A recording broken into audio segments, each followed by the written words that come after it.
जय हिंद। मैं major Praveen Singh, director SRK Academy. I will be your guide for the NDA written examinations as well as the Service Selection Board interview. At SRK Academy, we also provide guidance, recorded videos for Service Selection Board interview so that you can practice it, you can see the videos and learn the tips and tricks before you are going for the Service Selection Board interview.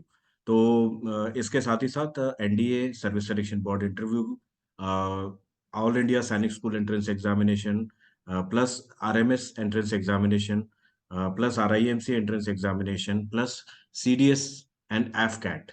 तो ये सारे programmes जो हैं हमने अपने बच्चों के लिए हम अपने करते हैं सैनिक स्कूल में।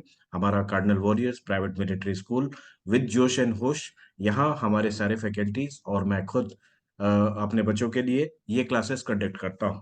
इसी के रिकॉर्डेड वर्जन्स हमने सोचा है कि अपने और भी जो कैडेट्स हैं, जो डिफेंस एस्पायरेंट्स हैं, जो फौज में ज्वाइन करना चाहते हैं, सैनिक स्कूल ज्वाइन करना चाहते हैं, RIMC ज्वाइन करना चाहते हैं, तो उनके लिए ये रिकॉर्डेड लेक्चर्स हमने कोशिश किया है कि आपको हम प्रोवाइड करें। उसके रिकॉर्डेड वर्जन्स हमने अपलोड किए हैं, बहुत ही reasonable price, throw away prices पे हमने आपके लिए ये इसको लाया है। और साथ ही साथ इन केस आप ये करने लेक्चर करने के बाद में if you still want to improve, या आप ऑफलाइन क्लासेस के लिए आना चाहते हैं, तो you are most welcome. We are conducting all the programmes in a hybrid mode. I will be going from various cities to cities to conduct seminar for the school going kids. क्योंकि क्या होता है कि defence forces में जो entry है उसके लिए यूजुअली मासेस में स्कूल लेवल पे लोगों को गाइडेंस नहीं मिलती है। और जो भी डिफेंस एस्पायरेंट्स मैंने नोटिस किया है, अगर डिफेंस सर्विसेज में है या उसकी तैयारी कर रहे हैं, तो उसका कारण ये होता है कि उनके कोई रिलेटिव में डिफेंस फोर्सेज में होता है जो कि उनको गाइड कर सकता है। But as far as school students are concerned, वहाँ के teacher, principal, administrator, games and sports teachers, ऐसा कोई भी नहीं होता जो कि उनको इन एंट्री स्कीम्स के बारे में, इन एंट्री स्कीम्स की तैयारी कैसी किया जाए उसके बारे में, या सर्विस सिलेक्शन बोर्ड इंटरव्यू यदि वो रिटर्न एग्जामिनेशन निकाल लेते हैं, उसके बाद सर्विस सिलेक्शन बोर्ड इंटरव्यू के लिए उन्होंने कैसे तैयार करना है, कैसे अपनी तैयारियां करनी है, उसके बारे में गाइडेंस उनको नहीं मिल पाता है। So today I will be briefly touching about various aspects about how to prepare yourself for the defense forces. Apart from written examination, defence forces में आपको एंट्री के लिए सर्विस सिलेक्शन बोर्ड इंटरव्यू एक बहुत इम्पोर्टेंट जगह होती है, कि इम्पोर्टेंट इंटरव्यू होता है जो कि 4 दिनों में कंडक्ट किया जाता है। अब चूंकि 4 दिनों में ये इंटरव्यू कंडक्ट किया जाता है और इसमें तकरीबन 15 OLQs या ऑफिसर लाइक क्वालिटीज जो है आपके अंदर में जज की जाती हैं, चेक की जाती हैं कि ये है कि नहीं है। तो ये जो क्वालिटीज होती हैं, ये क्वालिटीज आपकी पर्सनालिटी के ट्रेट्स होते हैं, जैसे कि आपके ट्रुथफुलनेस, ऑनेस्टी, इंटीग्रिटी, ठीक है, liveliness, communication skills, ability to influence a group, to be a part of group, ठीक है। तो एज ए लीडर और एज ए फॉलोअर, ये सारी चीजें टोटल एक मिक्स ऑफ ट्रेड्स होते हैं जो कि आपके पर्सनालिटी में होने चाहिए। क्योंकि ये ट्रेड्स एक दिन में आपको या मॉक टेस्ट करा के या रिकॉर्डेड वीडियो में या पर्सनली भी मिल करके एक दिन में ये आपके अंदर डेवलप नहीं किए जा सकते। तो इसको डेवलप करने का तरीका क्या होगा? तो इसको डेवलप करने का तरीका यही होता है, सबसे पहली बात तो आपको अवेयरनेस हो कि ये OLQs क्या हैं, जो कि यदि मैं डिफेंस फोर्सेज में जाना चाहता हूं तो मेरे अंदर चेक की जाएंगी रिटन एग्जामिनेशन निकालने के बाद। जब मैं सर्विस सिलेक्शन बोर्ड इंटरव्यू देने जाऊंगा तो ये क्वालिटीज मेरे अंदर में चेक की जाएंगी। तो पहली बात, यदि आप अवेयर हो जाते हैं तो आप खुद उसको अपने लाइफ में ढालना शुरू करते हैं, डे टू डे लाइफ में, डे टू डे एक्सपीरियंसेस में, डे टू डे सिचुएशंस में उन OLQs को आप प्रैक्टिस करना शुरू करते हैं। तो ये जब धीमे धीमे आप हैबिट आप बनने शुरू होती है, धीमे धीमे प्रैक्टिस करते करते आप रिपीटेटिवली वो एक्शन करते हैं, तो आपकी पर्सनालिटी में, जैसे बीइंग हेल्पफुल, आप यूजुअली यदि इग्नोर कर देते थे लोगों को, तो आप धीमे धीमे कोशिश करेंगे कि कभी भी नो ना बोले। कभी भी कोई आपके पास आता है तो आप हमेशा यश बोलें, और जितनी आपके अंदर में काबिलियत है, या जितनी आपकी हैसियत है, या जितनी आपकी टाइम है, जितना आपसे बन पड़े उतना आप उसको हेल्प करने की कोशिश करेंगे। तो ये धीमे धीमे क्या होता है कि आदत बन जाती है, फिर ये आपके पर्सनालिटी का ट्रेट बन जाता है। तो ये पर्सनालिटी ट्रेट्स अगर आपके अंदर में है, तो सर्विस सिलेक्शन बोर्ड इंटरव्यू में आप ऑटोमेटिकली सेलेक्ट हो जाएंगे। उसके लिए आपको मेरी गाइडेंस, मेरी कोचिंग, या किसी से कोई डिटेल्स सीखने की, समझने की जरूरत नहीं है। सर्विस सिलेक्शन बोर्ड इंटरव्यू एक बहुत साइंटिफिक वे में डिजाइन किया हुआ इंटरव्यू है, जिसमें ना सिर्फ आपकी साइकोलॉजी, ना सिर्फ आपके ग्राउंड के ऊपर एक्शन, बल्कि आपके वर्ड्स, इंटरव्यू के दौरान आपके वर्ड्स भी नोट किए जाते हैं, चेक किए जाते हैं कि कहीं इसकी पर्सनैलिटी में, कोई क्लैरिटी में कोई कॉन्ट्रडिक्शंस तो नहीं है, कि आपका माइंड बिल्कुल क्लियर है। Have you made up your mind कि आप किस तरह के इंसान हैं। आप हेल्पफुल इंसान हैं, आप टीम प्लेयर हैं, आप एक लीडर हैं, आप मोटिवेटर हैं, आप आपके अंदर प्रोफेशनल कॉम्पिटेंस है, आपके अंदर काबिलियत है कि अपनी कमजोरियों को आप आइडेंटिफाई कर पाते हैं, और उस कोई कमजोरियों के ऊपर वर्क करके, इम्प्रूव करके आप अपने आप को जो सर्विस सिलेक्शन बोर्ड इंटरव्यू के पैरामीटर्स हैं, OLQs के जो मिनिमम रिक्वायर्ड स्टैंडर्ड्स हैं, वहां तक आप पहुंच पाते हैं।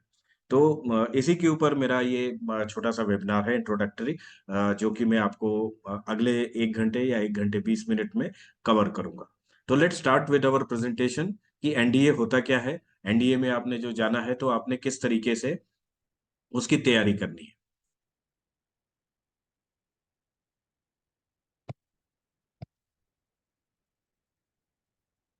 नेशनल डिफेंस एकेडमी जो है, ये खड़कवासला, पुणे के पास में है। और यहाँ पे ट्राई सर्विसेज ट्रेनिंग एकेडमी है। यहाँ पे आर्मी, नेवी और एयरफोर्स तीनों के कैडेट्स एक साथ ट्रेनिंग करते हैं। और लास्ट टर्म में या 6th टर्म में जाकर के इनकी बेसिकली ब्रांचेस अलग होती हैं। आर्मी वाले आर्मी की ट्रेनिंग, नेवी वाले नेवी की ट्रेनिंग, एंड एयरफोर्स वाले एयरफोर्स की ट्रेनिंग करते हैं। एनडीए में बेसिकली क्लास 12th के बाद बच्चे जाते हैं, और इसके एंट्रेंस एग्जामिनेशन क्लियर करने के बाद, service selection board interview clear करने के बाद मेडिकल टेस्ट होते हैं, और मेडिकल टेस्ट में क्वालिफाई करने वाले बच्चे एनडीए में जाते हैं। और इसमें आपकी फिजिकल फिटनेस के साथ साथ एकेडमिक स्टडीज की भी क्लासेस होती हैं। अब एकेडमिक स्टडीज में आपको बेसिकली ग्रेजुएशन कराया जाता है, जिसमें बीए, बीटेक और कई भी सब्जेक्ट्स होते हैं, डिपेंडिंग कि आपकी ब्रांच कौन सी है, आप आर्मी में है, या एयरफोर्स में है, या नेवी में है।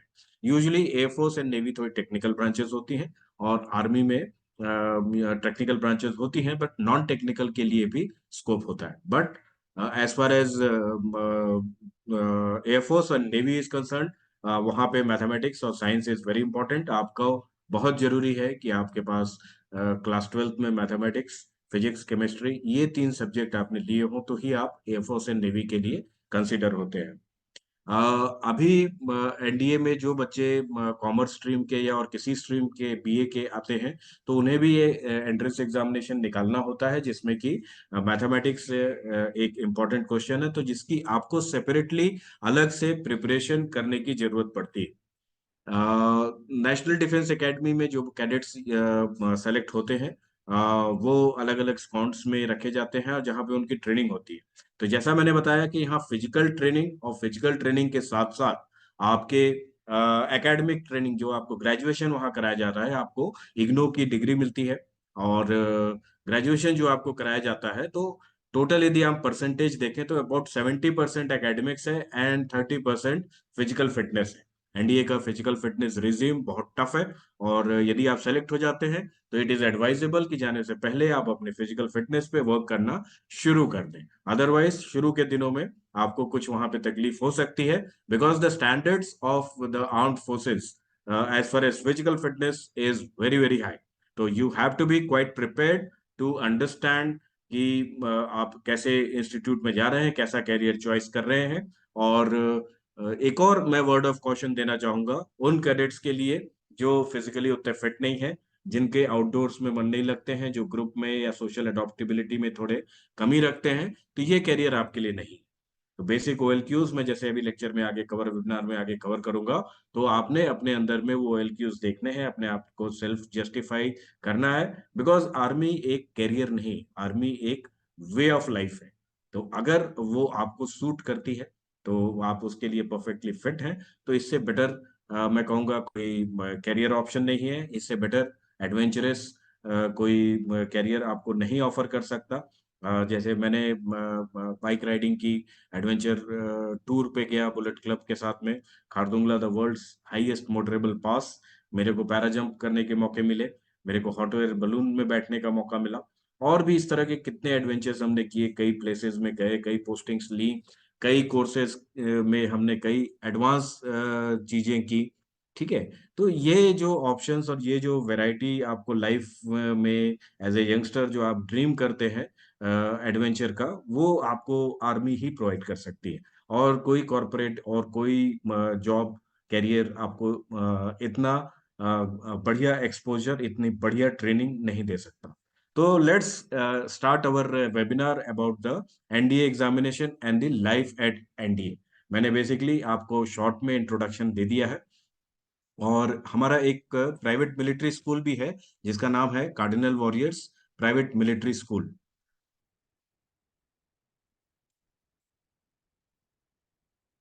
मैं आपको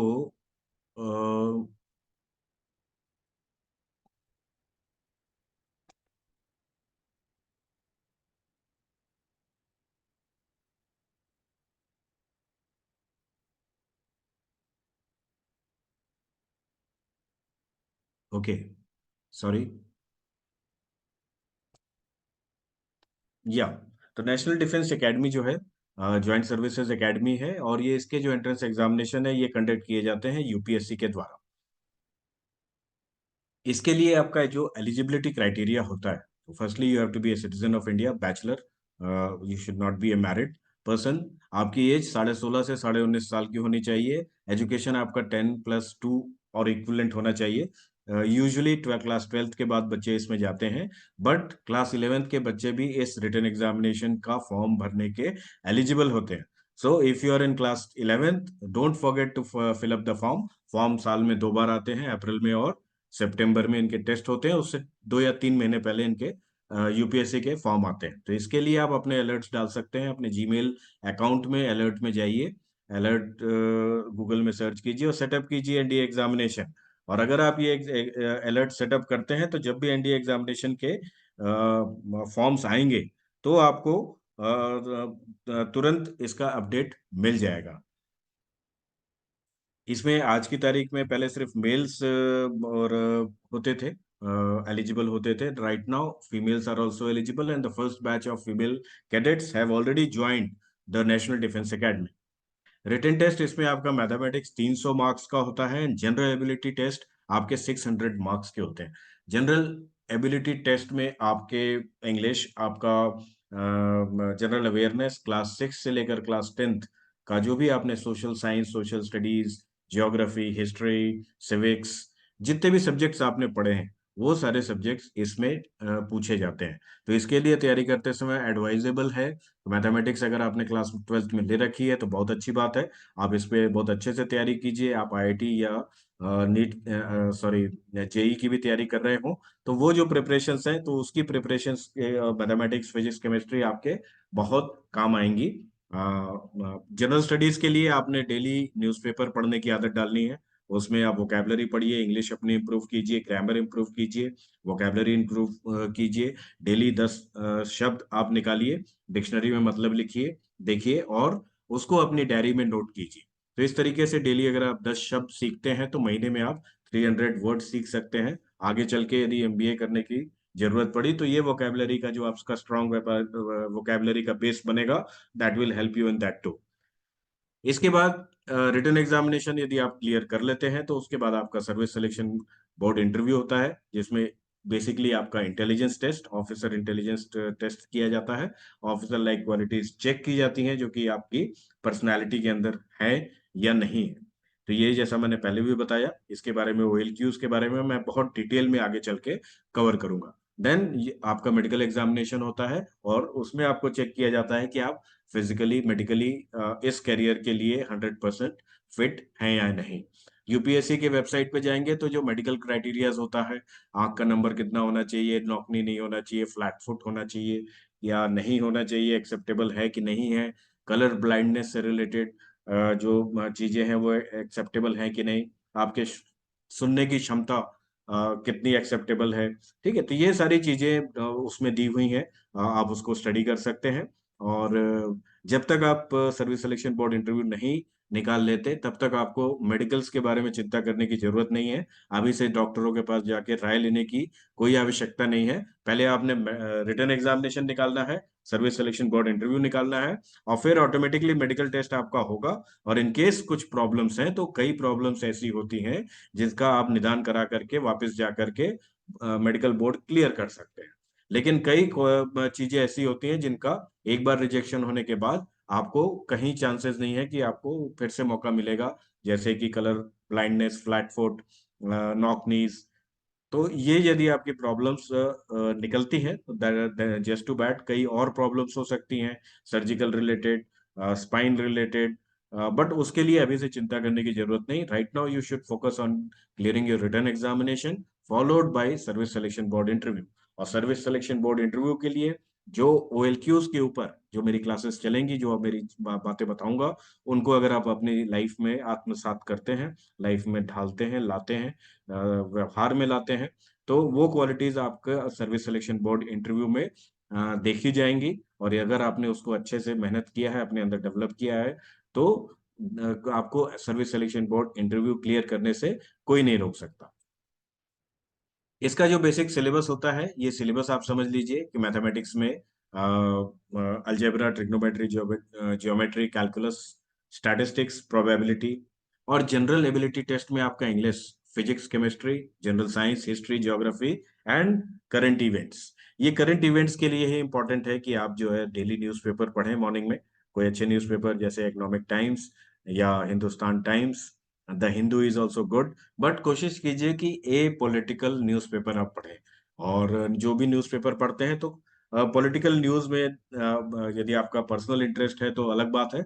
अगर यदि नहीं है तो बहुत ज्यादा इंटरेस्ट इस एज में आपको डेवलप करने की जरूरत नहीं है। Right now you should focus on the government policies, the various problems and the situations which are occurring all over the country and the world, and there you should have some suggestions for the prospective solution for these problems. तो अगर आपका point of view, अच्छे अखबार पढ़ेंगे, अच्छे अखबारों के editorials पढ़ेंगे, तो you will be getting the best of the prospects on each problem from best of the people, best of the minds in India. यदि आप एडिटोरियल एग्जाम किसी भी न्यूज़पेपर का पढ़ रहे हैं और कोई भी सिचुएशन है, for example Russia Ukraine war, उसमें वर्ल्ड का क्या ओपिनियन है, अमेरिका का क्या ओपिनियन है, रशिया का क्या ओपिनियन है, यूक्रेन का क्या ओपिनियन है, हमारी कंट्री इंडिया का क्या ओपिनियन है, तो ये सारे चीजें, ये सारे पॉइंट ऑफ व्यूज आप समझ सकेंगे। एंड बेस्ड ऑन दैट आपका अपना पॉइंट ऑफ व्यू बनेगा। और ये जो आपका अपना पॉइंट ऑफ व्यू बनेगा, ये सर्विस सिलेक्शन बोर्ड इंटरव्यू में, ग्रुप डिस्कशंस में, या लेक्चरेट में, या इंटरव्यू में इंटरव्यूइंग ऑफिसर को किसी सिचुएशन का सॉल्यूशन सजेस्ट करते वक्त आपके काम आएगा।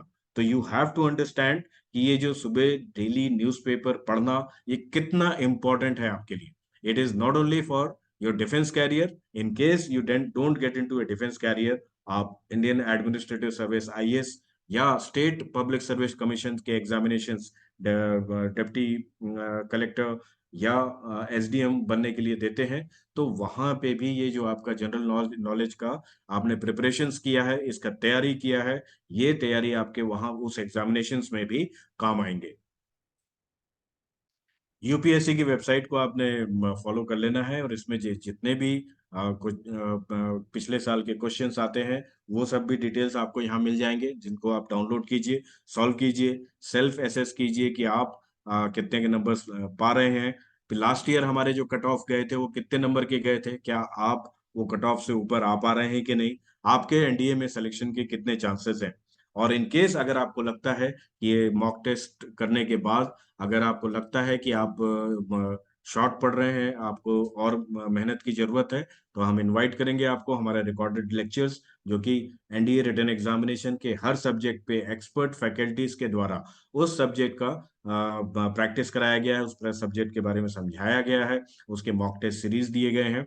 और फिर भी अगर आपको लगता है कि आप कोई टॉपिक्स हैं या कोई क्वेश्चंस हैं जो नहीं कर पा रहे हैं, तो हमारे एक्सपर्ट्स आपके लिए चैट के ऊपर हमेशा ऑनलाइन अवेलेबल होंगे। आप जब चाहें, जिस भी जहां पे भी फंसते हैं उसके ऊपर आप हमसे गाइडेंस ले सकते हैं, और अपनी National Defence Academy entrance examination written examination की तैयारी कर सकते हैं।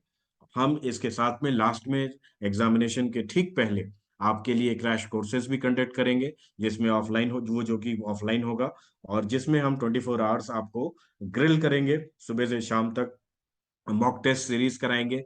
देखने की कोशिश करेंगे कि आपको किस सब्जेक्ट में या किस टॉपिक में प्रॉब्लम्स आ रही है, और उसके ऊपर आपको एक्स्ट्रा क्लास या एक्स्ट्रा सपोर्ट दे करके वो आपकी जो वीकनेस है उसको आपकी स्ट्रेंथ में कन्वर्ट करने की कोशिश करेंगे। अब आगे बढ़ते हैं। यूनियन पब्लिक सर्विस कमीशन ये 2 बार साल में, जैसे मैंने बताया, अप्रैल एंड सितंबर में एनडीए 1 एंड एनडीए 2 के नाम से एग्जामिनेशंस कन्वर्ट करते हैं और कंडक्ट करते हैं, और जो भी कैंडिडेट्स इसमें सेलेक्ट होते हैं उन्हें सर्विस सिलेक्शन बोर्ड इंटरव्यू में आने का इनविटेशन दिया जाता है, या उनको सर्विस सिलेक्शन बोर्ड इंटरव्यू में बुलाया जाता है। ये जो टेस्ट होते हैं 2 बार होते हैं, और जब तक आपकी एज लिमिट अलाउ करे तब तक आप कितने भी नंबर ऑफ एग्जामिनेशंस दे सकते हैं, depending upon your age limit, आपकी क्या एज चल रही है। Tips and tricks for preparation. सबसे पहली बात तो आपको पूरा सिलेबस डाउनलोड करना है। कोशिश कीजिए कि पूरे सिलेबस को आप अच्छे से समझें, स्पेशली अपनी वीकनेसेस को समझें। कहाँ मैं वीक हूँ, कहाँ कौन से सब्जेक्ट में। फॉर एग्जांपल, मेरे को मैथमेटिक्स में ट्रिग्नोमेट्री बड़ी ट्रिकी लगती थी, बट लेटर जब फौज में as a artillery gunner officer, हमको सारे कैलकुलेशंस जो है लॉगरिथम टेबल से करने पड़ते थे, ट्रेजेक्ट्री में टेन थीटा कॉस थीटा के कैलकुलेशंस निकालने पड़ते थे, एंड ये मैंडेटरी हुआ। और तो it I found it very interesting and it is not that tough. Basic problem क्या होता है कि जब कोई सब्जेक्ट हमको टफ लगने लगता है, तो वी स्टार्ट इग्नोरिंग इट और running away from it. Don't do that. Go hit the problems, बिल्कुल उसको पकड़िए, जो कि आपकी गलती है या आपकी वीकनेस है, उस प्रॉब्लम को हिट कीजिए, उस प्रॉब्लम को छोड़िए मत, उससे भागिए मत, और उसके ऊपर ज्यादा टाइम दीजिए, ज्यादा प्रैक्टिस कीजिए, ज्यादा हेल्प लीजिए।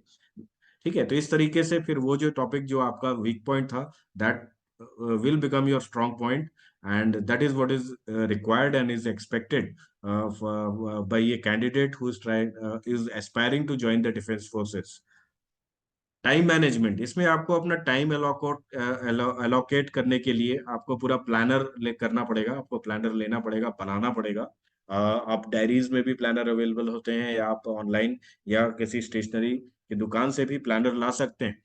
प्रॉब्लम क्या होती है कि एनडीए एग्जामिनेशन अटेम्प्ट करते वक्त आप क्लास ट्वेल्थ का भी तैयारी कर रहे हैं।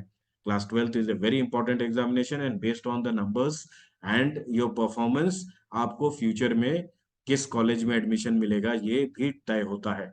सो you are already under lot of stress, plus आज के डेट में एक चलन चढ़ा है कि आप कोचिंग करने के लिए कोटा चले जाएं, या डमी स्टूडेंट बन जाएं स्कूल में, और पूरा ध्यान जो है आईआईटी नीट या इस तरह के जो भी examination after class twelfth applicable होते हैं उसके लिए आप अपना टाइम एंड एनर्जी वेस्ट करें। ठीक है, लेकिन इसमें व्हाट आई सजेस्ट कि आप जिस भी तरीके से जो भी रूट अपने लिए बनाते हैं, उसमें आपने सही तरीके से टाइम को एलोकेट करना जरूरी है। मैं नहीं कहता कि आप स्कूल छोड़ दीजिए, डमी स्टूडेंट बन जाइए। School is an important place, जहाँ पे ना सिर्फ आप एकेडमिक्स की पढ़ाई करते हैं, बट आपको एक सोशल बिहेवियर, एक डिसिप्लिन में रहने का मौका मिलता है, जो कि आप जब कोचिंग में जाते हैं या घर से स्टडी करना शुरू करते हैं, तो आप अपना पर्सनालिटी का एक बहुत बड़ा हिस्सा छोड़ रहे हैं, मिस कर रहे हैं, अपने स्कूल लाइफ की एक बहुत बड़ी स्ट्रगल और एक जो बहुत बड़ा डिसिप्लिन एनवायरनमेंट है वो छोड़ रहे हैं। तो I will not suggest that. आप अपना टाइम इस तरह अलोकेट कीजिए कि मॉर्निंग में यदि अर्ली मॉर्निंग आप उठते हैं, उसके बाद you can have some time, half an hour, 1 hour running, doing some exercise, going to gym, doing yoga, यदि आप बहुत ज्यादा नहीं तो एक वॉकिंग भी मॉर्निंग में करते हैं तो भी एक तरह की फिजिकल एक्सरसाइज है, जो कि आपका स्ट्रेस रिलीव करती है, साथ ही साथ नेचर से आपको रूबरू कराती है, और आपका माइंडसेट अर्ली मॉर्निंग में एक फाइटर का बनता है, एक सुकून वाले स्टेबल माइंड का बनता है। और तो first thing you can do is go for a walk और do some exercise, followed by light breakfast and the study times. यदि आप स्कूल आ रहे हैं, स्कूल में जाइए, पूरा स्कूल अटेंड कीजिए। इवनिंग क्लासेस यदि कोचिंग को दे रहे हैं तो वो भी आप अटेंड कीजिए। Then you can have our recorded lectures on the preparation for the National Defence Academy. वो रात के टाइम पे सेल्फ पेस्ड कोर्स है, एनी टाइम आप उस कोर्स को कर सकते हैं, पढ़ सकते हैं। और वो कोर्स आपने पढ़ने के बाद then you can go about revisions. रात में जो भी आपने दिन भर में पढ़ाई की है उसका आपने डेली सोने से पहले रिवीजन करना जरूरी है।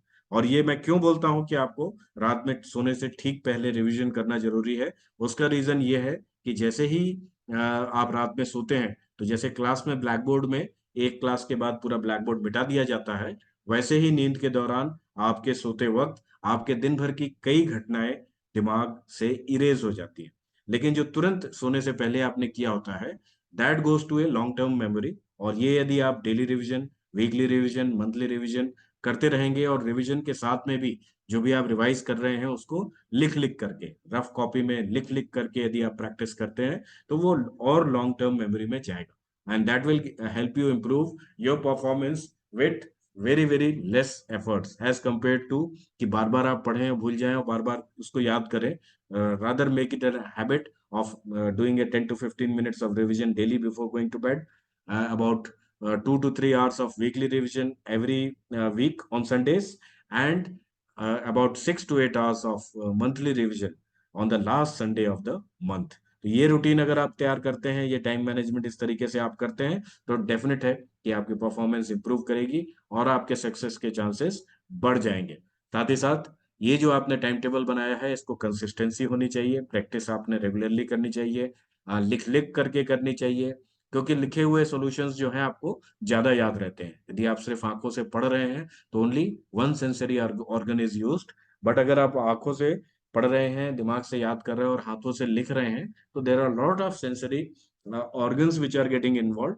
मॉक टेस्ट सीरीज आपको दी जाएंगी, उन मॉक टेस्ट सीरीज को आप प्रैक्टिस कीजिए। और जनरल अवेयरनेस, न्यूज़पेपर्स पे जो भी न्यूज आ रही है, स्पोर्ट्स रिलेटेड, करंट अफेयर्स से रिलेटेड, एडिटोरियल में जो इश्यूज को मौक जगह मिल रही है, जिस इश्यूज पे न्यूज़पेपर के एडिटर्स लिख रहे हैं, उसके बारे में अपनी राय व्यक्त कर रहे हैं, उसके ऊपर डिबेट चल रही है, तो ये सारे चीजों को आपने पढ़ना है, इसको वो समझना है और अपना पॉइंट ऑफ व्यू बना के रखना है। फिजिकल फिटनेस मैंने ऑलरेडी कवर कर दिया कि मॉर्निंग में आप पहली चीज जो है कुछ एक्सरसाइज करें, जिससे कि आपका मेंटल स्ट्रेस भी कम हो, और आपके अच्छे हार्मोन्स भी रिलीज हो, जो कि आपका दिमाग और आपका विचार स्वस्थ रख सके पूरे दिन के लिए। एनडीए जो है खड़कवासला में है, तीनों विंग्स की ट्रेनिंग होती है, यहाँ ट्रेनिंग बहुत टफ होती है। यहाँ बेसिक जो लीडरशिप ट्रेनिंग की जाती है उसमें पूरा फोकस होता है कैरेक्टर बिल्डिंग के ऊपर, क्योंकि कोई भी लीडर अगर उसका अच्छा कैरेक्टर होगा तो उसके फॉलोअर्स उसको ट्रस्ट करेंगे, उसको लाइक करेंगे, उसको फॉलो करेंगे। अंडरस्टूड? तो that is the basic of leadership. यहाँ पे जो कहा जाता है कि NDA is cradle of military leadership.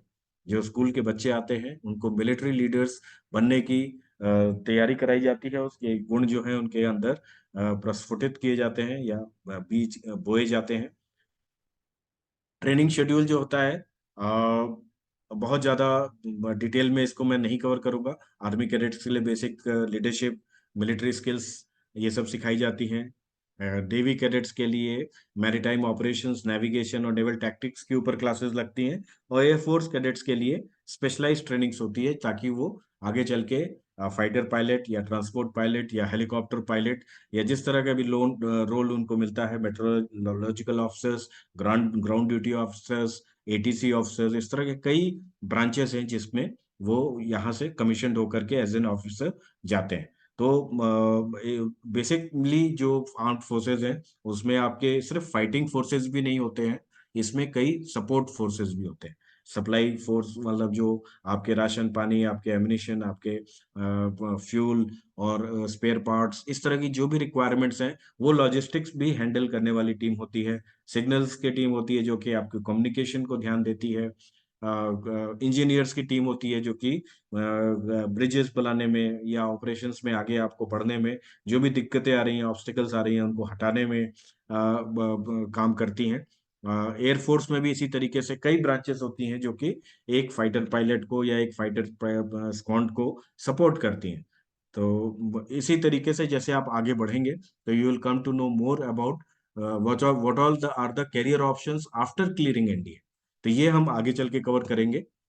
और बेसिकली ये समझ लीजिए कि यदि आप आर्म्ड फोर्सेस में कैरियर एक ऑफिसर की तरह से बनाना चाहते हैं तो NDA is the time, NDA is the place to get in. National Defence National Defence Academy का एंट्रेंस एग्जामिनेशन क्लियर करने के लिए आपने अभी से मेहनत करनी शुरू कर देनी चाहिए।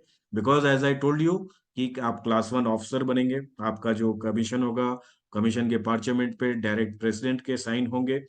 You will lead in a life of a class one officer. You can grow in your career till the chief of the army or navy or air staff. तो ये कैलिबर होता है कि जो एनडीए के थ्रू या officer cadre में यदि एंट्री करते हैं तो ये आगे चल के आपके कैरियर में ये फायदे आपको प्रोवाइड करते हैं। Now coming to the OL Qs. मैंने आप लोगों से बात की थी कि कुछ ऑफिसर लाइक क्वालिटीज होती हैं जो कि सर्विस सिलेक्शन बोर्ड इंटरव्यू में जो बेसिक पैरामीटर्स होते हैं उसके ऊपर आपको चेक किया जाता है कि ये आपके अंदर हैं कि नहीं। और जिनके अंदर ये क्वालिटीज मिलती हैं they clear the service selection board interview, और जिनके अंदर ये क्वालिटीज नहीं मिलती दे आर रिजेक्टेड। तो लेट्स सी कि what are the service selection board, let us see the our presentation on service selection board interview.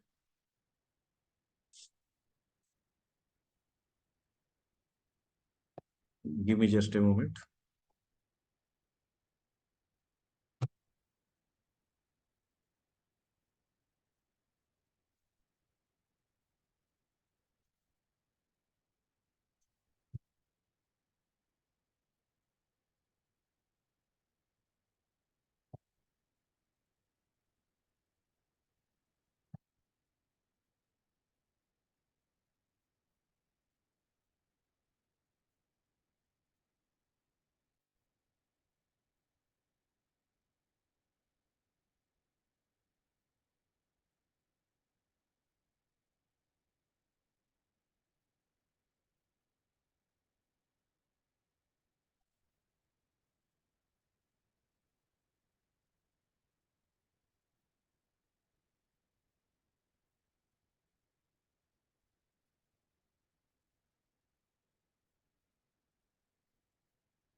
Right. So we have come to our topic service selection board interview and the officer like qualities which are required for this service selection board interview.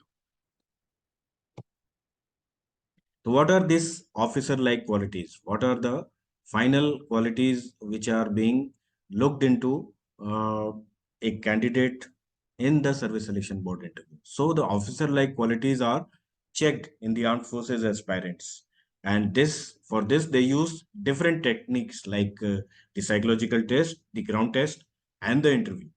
तो basically यहाँ पे क्या होता है कि आपकी psychology, आपके जो कि आपके दिमाग में चल रही है, दैट इज योर थॉट्स, आपके वर्ड्स, जो कि आपके वर्ड्स जो इंटरव्यू में निकल रहे हैं, वो क्या आप बोल रहे हैं, और आपके डीड्स, यानी आपकी परफॉर्मेंस ऑन ग्राउंड में क्या है। तो यदि आपके थॉट्स, आपके वर्ड्स एंड आपके डीड्स, ये तीनों एक हैं, इनमें कोई कॉन्ट्रडिक्शन नहीं है, you have got very clarity, आपका कैरेक्टर बहुत स्ट्रांग है, you are very confident about what you are saying, and there is strong logical and logical reasons behind your each and every decision, you are a mature person। देखिए यहाँ पे class 12th के बच्चे के अंदर इस level की maturity यहाँ पे चेक की जा रही है। तो कि आपके थॉट्स, आपके वर्ड्स एंड आपके डीड्स, इसमें कॉन्ट्रडिक्शंस नहीं होना चाहिए। तो यू कैन अंडरस्टैंड कि कितनी स्ट्रांग पर्सनालिटी के लोग ये सर्विस सिलेक्शन बोर्ड इंटरव्यू निकाल पाते हैं। अब आप लोग इस एज में, इस वेबिनार के बाद ये ऑफिसर लाइक क्वालिटीज को समझेंगे, इसके बारे में जानेंगे, अवेयर होंगे। ये क्वालिटीज ऐसी क्वालिटीज हैं जो कि बचपन से आपके माँ बाप आपको बता रहे हैं, आपके टीचर्स आपको सिखा रहे हैं, लेकिन आप उतना ध्यान नहीं दे रहे। तो ये देखिए कि ये सब छोटी छोटी बातें कितनी इंपॉर्टेंट हैं। ये यदि आप अपनी पर्सनालिटी ट्रेट्स में, अपनी पर्सनालिटी में यदि डेवलप कर पाए, इनकलकेट कर पाए, उसको इंक्लूड कर पाए, तो आपका सिर्फ सर्विस सिलेक्शन बोर्ड इंटरव्यू ही नहीं, आपकी लाइफ में आप जहां भी जाएंगे, जो भी करेंगे, वहां आप बहुत सक्सेसफुल हो। ठीक है, तो let's cover the OL Qs. What are these OL Qs? OLQs basically ऐसी क्वालिटीज हैं जिसको कहा जाता है ऑफिसर लाइक क्वालिटीज। तो ये ऑफिसर लाइक क्वालिटीज क्यों इतनी जरूरी है किसी ऑफिसर के अंदर में? क्योंकि एक ऑफिसर होता है लीडर, और वो लीडर एक टीम को, एक अपने, जैसे फौज में आपके पास में सेक्शन, प्लाटून, कंपनी, ठीक है, या बटालियन हो सकती हैं जिसको आप कमांड करेंगे। कमांड करेंगे इन द सेंस, ये नहीं कि आप सिर्फ ऑर्डर देंगे, ये इनको लीड करेंगे। इनको कहाँ लीड करेंगे? इनको बैटल में या ऐसी एडवर्स कंडीशंस में आप लीड करेंगे, जो कि normal day to day life का 9 to 5 वाला ऑफिस नहीं है। तो यू हैव टू अंडरस्टैंड कि इसीलिए ये जो सिलेक्शन प्रोसीजर है इतना स्ट्रिंजेंट बनाया गया है कि as a real leader you have to lead them to war. आपको उनको लड़ाई में लेकर के जाना है, उसके लिए तैयार रखना है, उसके लिए ट्रेन करना है, उसके लिए मोटिवेट करना है, और आपको उनको लीड करना है। तो इसीलिए ये जो क्वालिटीज हैं ये चेक की जाती हैं। और वहां की जो सिचुएशन है, वॉर लाइक कंडीशंस हैं, definitely they are not cake walks. कि वहां पे आपको जो है जो गोल्स दिए जाते हैं वो बहुत इंपॉर्टेंट होते हैं, नेशनल इंटरेस्ट होते हैं, ठीक है, वेंटेज पॉइंट्स या वनरेबल पॉइंट्स आप प्रोटेक्ट करते हैं। तो वो बहुत इंपॉर्टेंट चीज होती है। तो यदि आप देखेंगे कि सिविल के सारे एडमिनिस्ट्रेशन जब फेल हो जाते हैं, सारी ताकतें फेल हो जाती हैं, तो आर्मी को बुलाया जाता है। And you must have notice कि जब भी आर्मी, नेवी या एयरफोर्स एक्शन में आती है इन द हेल्प और in the aid of civil authorities, they never fail. Why do they never fail? तो उसका रीजन है कि इतनी स्ट्रिंजेंट सिलेक्शन प्रोसेस के बाद, इतने क्वालिटीज को देखने के बाद वो अफसर सेलेक्ट किए गए हैं, वो जवान सेलेक्ट किए गए हैं, जो कि किसी भी सिचुएशन में हार नहीं मानते हैं, और जो भी उनको टास्क दिया गया होता है उसे सक्सेसफुली कंप्लीट करते हैं। तो OLQs को यदि हम डिफाइन करें, तो जैसे मैंने बताया था, थॉट्स, वर्ड्स एंड डीड्स, आपके थॉट्स, वर्ड्स एंड डीड्स एक होने चाहिए।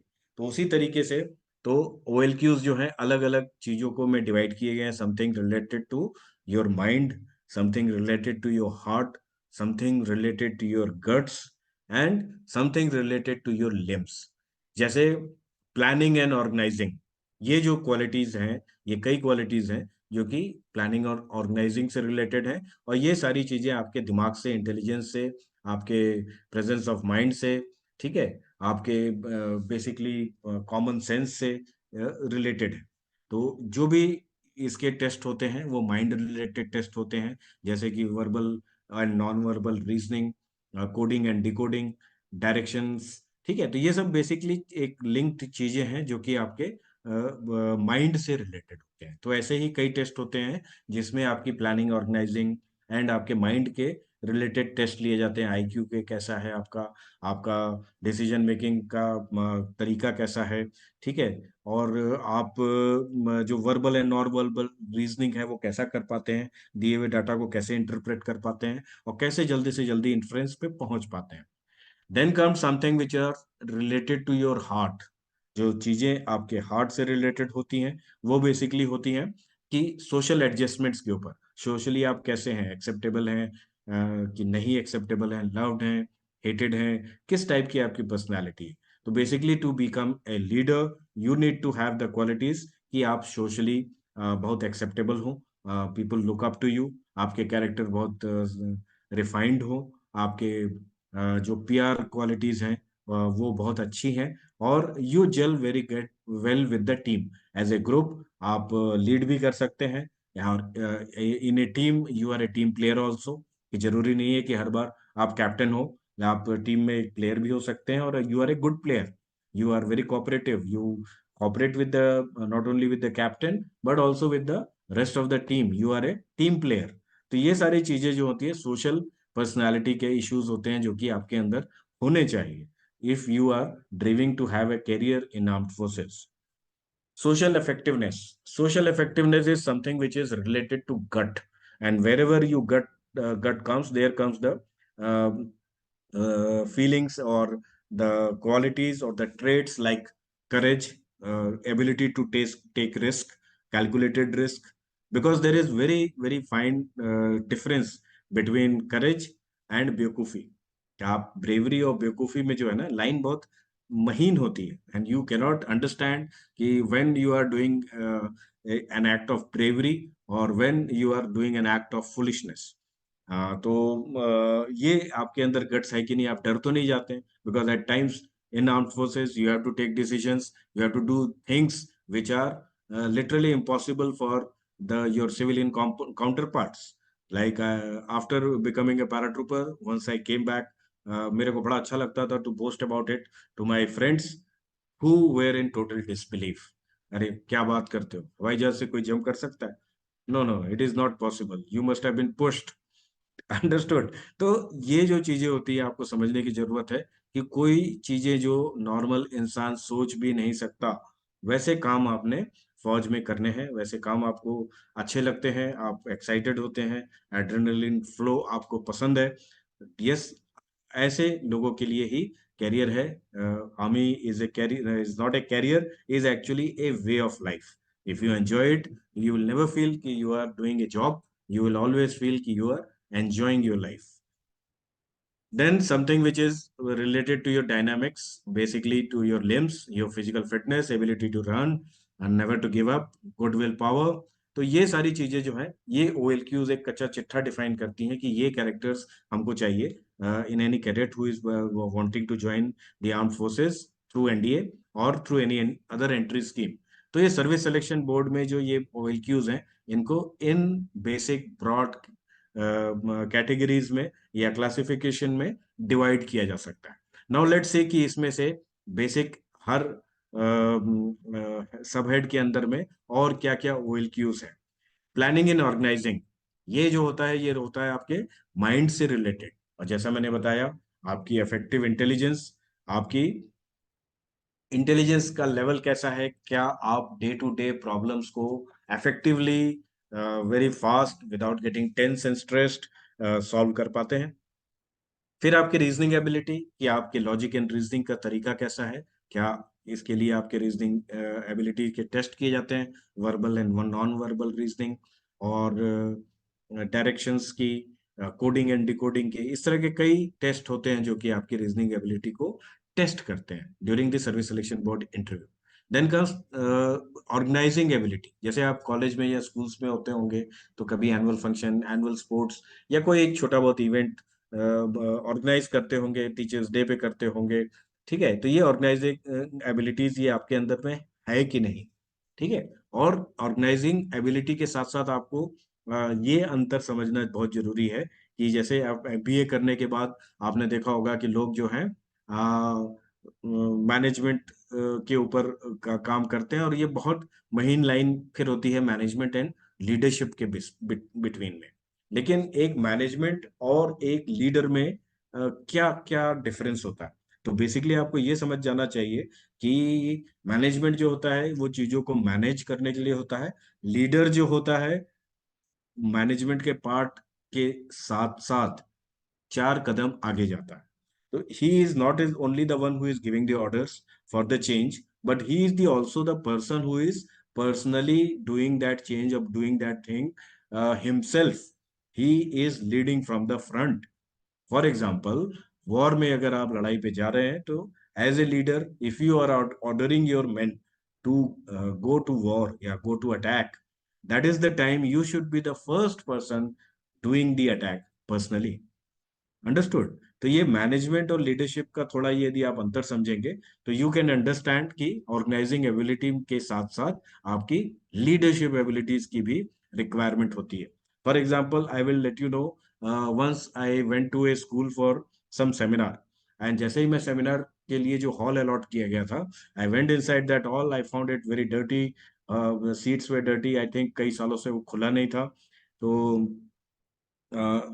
आई had to take the seminar, so I ordered the students कि यार मेरे को give me something so that I can just dust it off, और झाड़ू दीजिए, थोड़ा झाड़ू लगा देता हूँ। एंड आई सॉ ए झाड़ू एंड आई टुक द झाड़ू, एंड वहां मैंने झाड़ू मारना शुरू कर दिया। With in minutes everyone came into action, spring into action, they took the झाड़ू फ्रॉम माय हैंड्स, और उन्होंने 10-15 मिनट में पूरे हॉल को पूरा साफ तो नहीं कर दिया, लेकिन एक डिसेंट प्लेस बना दी जहां वो बैठ सकते थे, जहां से वो लेक्चर, वो सेमिनार कंडक्ट किया जा सकता था। और इसका कहने का पूरा मॉरल ऑफ द स्टोरी ये है कि यदि आप खुद इन्वॉल्व होंगे और इसमें पूरी कार्रवाई में पूरे हॉल को साफ करके सही करने में मैं भी इन्वॉल्व रहा, मैं भी उनके साथ हाथ लगा करके चीजें साफ करते रहा, डायरेक्शन देते रहा। ठीक है। एंड तो ये मैनेजमेंट और लीडरशिप का आपको अंतर समझना है। मॉरल ऑफ द स्टोरी, आपको खुद इन्वॉल्व होना पड़ता है। You are not bossy, you are part of the team. ये बेसिक चीजें अगर आप समझ लेंगे तो आपको Service selection board interview clear करने में कोई प्रॉब्लम्स नहीं आए। Then comes the social adjustment. यहाँ लोगों को प्रॉब्लम्स आती हैं power of expression, because class 12th के बच्चों से आप बहुत ज्यादा एक्सपेक्ट नहीं करते कि उनका एक्सपोजर है डिबेट में या क्राउड एंड गैदरिंग के सामने खड़े होकर के बोलने का। वहां जाकर के उनके जो प्रिपरेशन करके भी गए हैं, जो जानते भी हैं, वो भी नहीं बोल पाते। ठीक है। Same thing happens in the service selection board interview.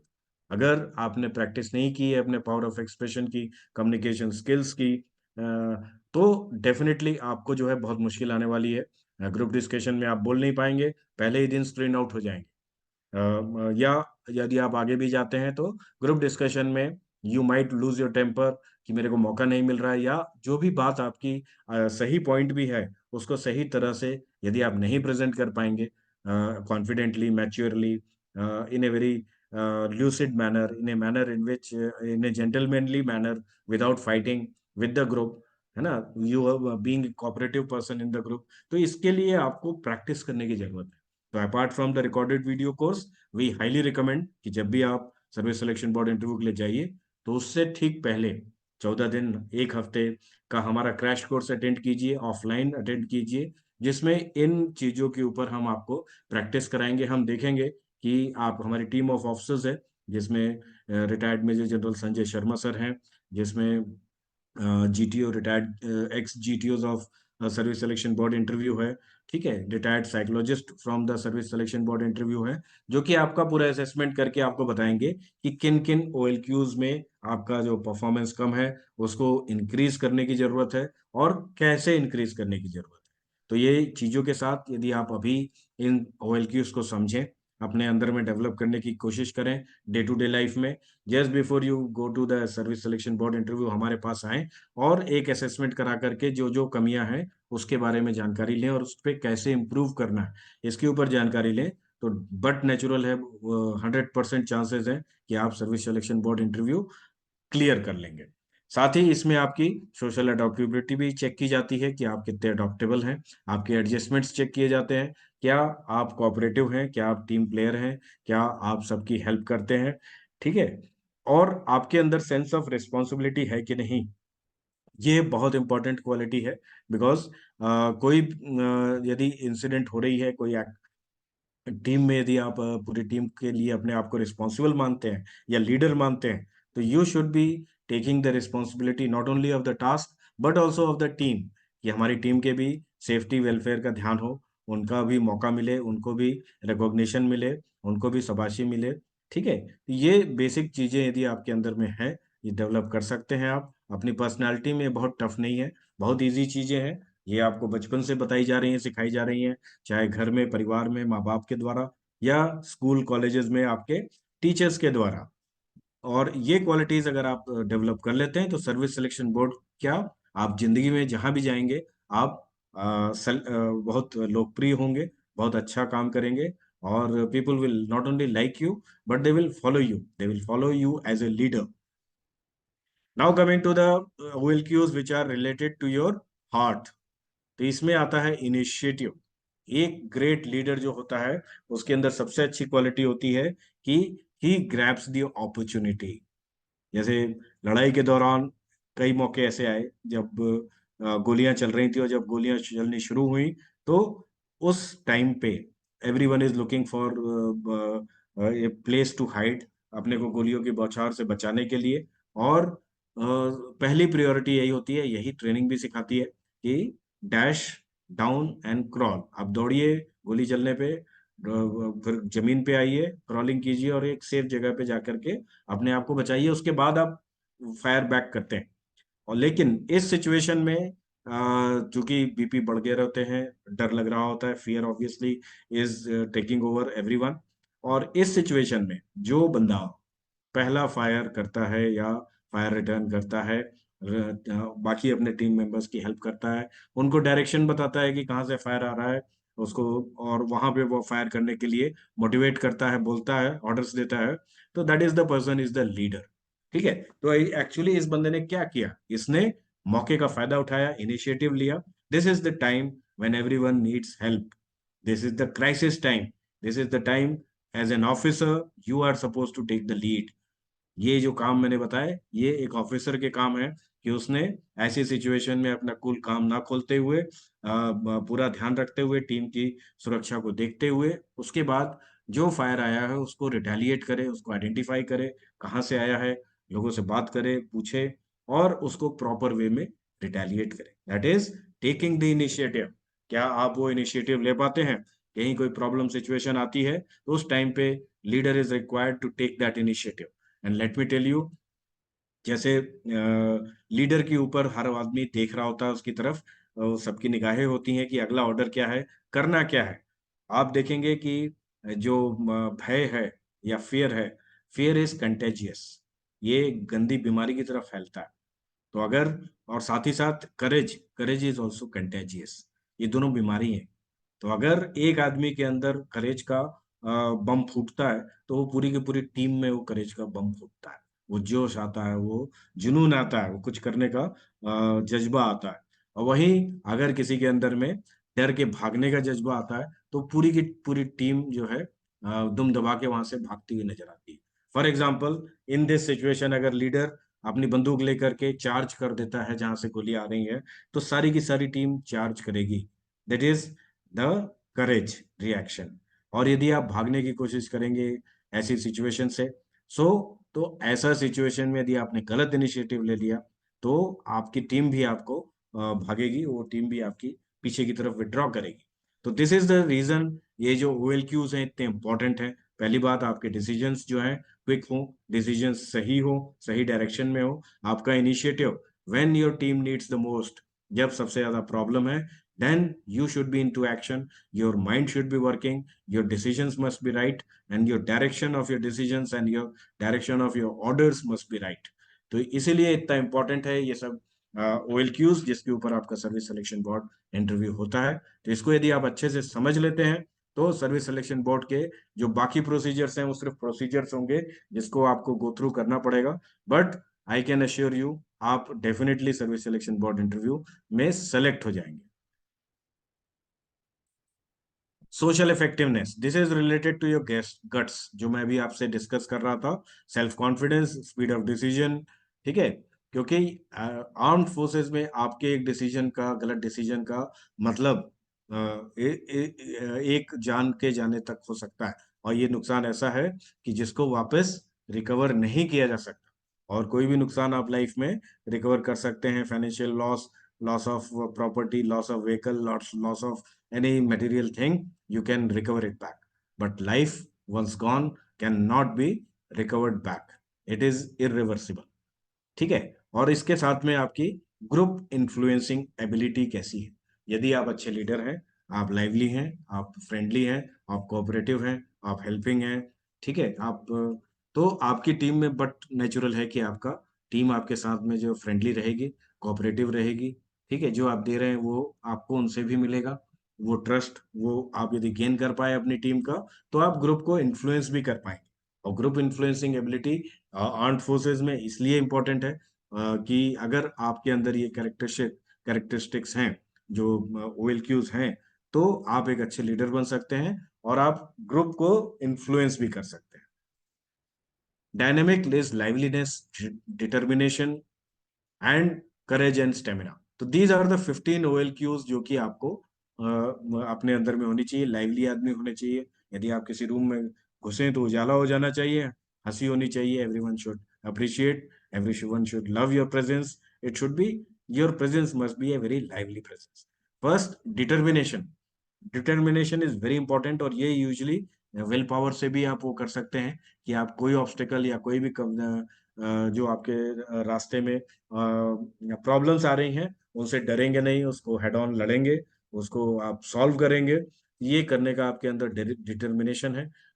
Failure से आप डरेंगे नहीं, कई बार फेल होंगे लेकिन उठेंगे, और जब तक आप सक्सीड नहीं हो जाते तब तक आप मेहनत करेंगे। ठीक है, विल पावर आपके अंदर है, और करेज है आपके अंदर में, स्टेमिना है आपके अंदर में, तो ये चीजें बहुत इंपॉर्टेंट। क्योंकि यदि आप आर्म फोर्सेस के इंटरव्यू में जा रहे हैं और वहां जाकर के आप डिस्प्ले कर रहे हैं कि नहीं मैं डरपोक हूँ, तो बट नेचुरल है कि you are not going to get selected, because that career is not meant for you. You can be a good lawyer, doctor, teacher और any other profession, but armed forces में ये 15 OLQs या ये 15 parameters हैं जो कि बहुत important है कि आपके अंदर हों, और ये यदि आपके अंदर में होंगी तभी आप service selection board interview clear करेंगे। और ये जो सर्विस सिलेक्शन बोर्ड इंटरव्यू है या OLQs है, ये सिर्फ इंडियन आर्म्ड फोर्सेस के लिए नहीं, पूरे वर्ल्ड ओवर आर्म्ड फोर्सेस के सिलेक्शन में ये बेसिक क्राइटेरिया, ये बेसिक तरीका फॉलो किया जाता है for selection of candidates in the entry to the armed forces as an officer.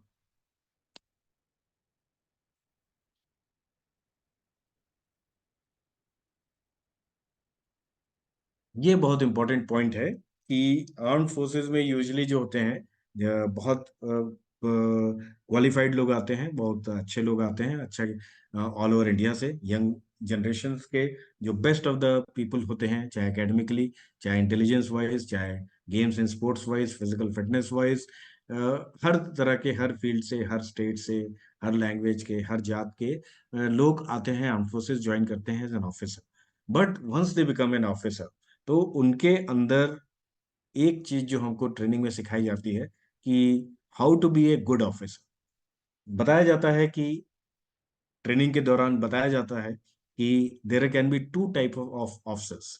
या तो आप बहुत गुड ऑफिसर हो सकते हैं, या आप बहुत सक्सेसफुल ऑफिसर हो सकते हैं, लेकिन आप दोनों एक साथ कभी नहीं हो सकते। तो क्या आप बनना चाहते हैं? आपको बिल्कुल क्लैरिटी होना चाहिए फ्रॉम डे वन कि क्या आप गुड ऑफिसर बनना चाहते हैं या आप सक्सेसफुल ऑफिसर बनना चाहते हैं। दोनों के तौर तरीके अलग हैं, दोनों के सोच का ढंग अलग है, दोनों को चलने का रास्ता अलग है। तो हम देखेंगे good officer, because I think this is what you should aim for. Successful अगर आप अच्छा काम करेंगे तो डेफिनेटली आप बन जाएंगे। सक्सेसफुल ऑफिसर बनने की कोशिश करने में शायद आप गुड की जगह बैड ऑफिसर ना बन जाए। तो इट्स बेटर कि लुक फॉर, और ये जो कॉम्पिटेंसीज हैं ये सिविल सर्विसेज की हैं, नॉट आर्म्ड फोर्सेस की, but I will take you through कि आपके अंदर ethos, ethics, equity and efficiency होनी चाहिए। ठीक है, you should keep people first. People first क्यों? जैसे हमारा IMA के ड्रिल स्क्वायर में जो ड्रिल स्क्वायर है उसमें ये चीज लिखी हुई है, Chetwode principle. Chetwode principle says that कि the safety, welfare and honour of your country comes first, always and every time. Second line कहती है कि safety welfare and honour of your men you command comes second always and every time. And third line कहती है कि your own safety welfare and honour comes last always and every time. तो this are the some ethos, यदि आप follow करेंगे तो good officer आप बन जाएंगे, और यदि आप गुड ऑफिसर बने तो चांसेस हैं कि आप सक्सेसफुल ऑफिसर भी बन जाएंगे। Integrity is a very important aspect, जो कि यदि आपके अंदर नहीं है तो आपके आगे फ्यूचर में चांसेस नहीं है सक्सेस होने के। Efficiency, as a good officer आपसे एक्सपेक्टेड होता है कि आप प्रोफेशनली कॉम्पिटेंट होंगे, और innovative thinking and problem solving के साथ आप रिजल्ट्स डिलीवर कर पाएंगे अपनी टीम के साथ में।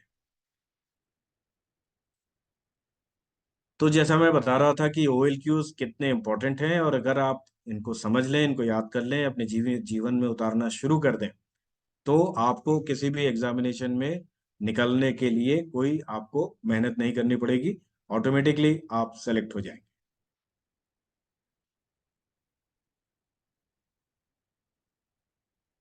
जब आप सर्विस सिलेक्शन बोर्ड इंटरव्यू में आएंगे तो ये टिप्स एंड ट्रिक्स एंड जो भी हमारे कॉमन मिस्टेक्स हमारे कैडेट्स करते हैं, ये सारी चीजें हम आपको कवर करेंगे।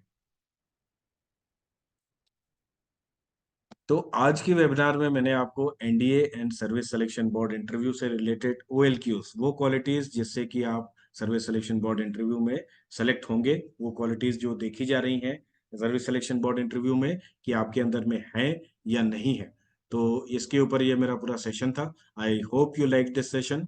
और हमारे व्हाट्सएप चैनल को आप सब्सक्राइब कर सकते हैं, हमारे फेसबुक पेज को आप सब्सक्राइब कर सकते हैं, यूट्यूब चैनल को सब्सक्राइब कर सकते हैं to get more such communication from me. Service selection board interview में मेरे कई और लेक्चर्स अभी आने वाले हैं, डिसीजन मेकिंग के ऊपर है, कम्युनिकेशन स्किल्स के ऊपर है, OLQs का आज मैंने कवर किया है लेक्चर्स में। इसी तरह के और कई छोटी छोटी चीजें होती हैं, डरना कैसे नहीं है, पब्लिक स्पीकिंग में कैसे करना है, जनरल नॉलेज या जनरल अवेयरनेस की हमने कैसे तैयारी करनी चाहिए। तो ये सारे टिप्स एंड ट्रिक्स मैं आपको अपने चैनल पे रेगुलर बेसिस पे देता रहूंगा।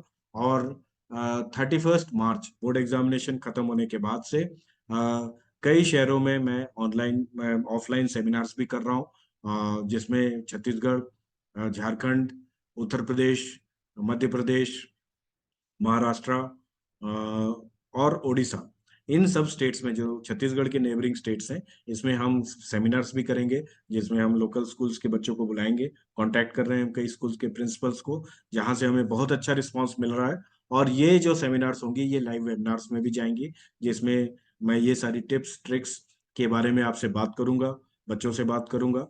तो आप भी इनको फॉलो करेंगे तो ये सारे अपडेट्स आपको रेगुलर बेसिस पे मिलते रहेंगे। और आपके प्रिपरेशंस के लिए, आपके मेंटल मेकअप के लिए, आपके साइकोलॉजिकल मेकअप के लिए, आपके फिजिकल फिटनेस के लिए जो टिप्स मिलती हैं, अगर आप उनको फॉलो करते जाएंगे तो बट नेचुरल है, बट डेफिनेट है कि 100% चांसेस हैं कि आप service NDA and service selection board interview clear करके डिफेंस फोर्सेस ज्वाइन कर पाएंगे। Thank you very much. जय हिंद, जय भारत।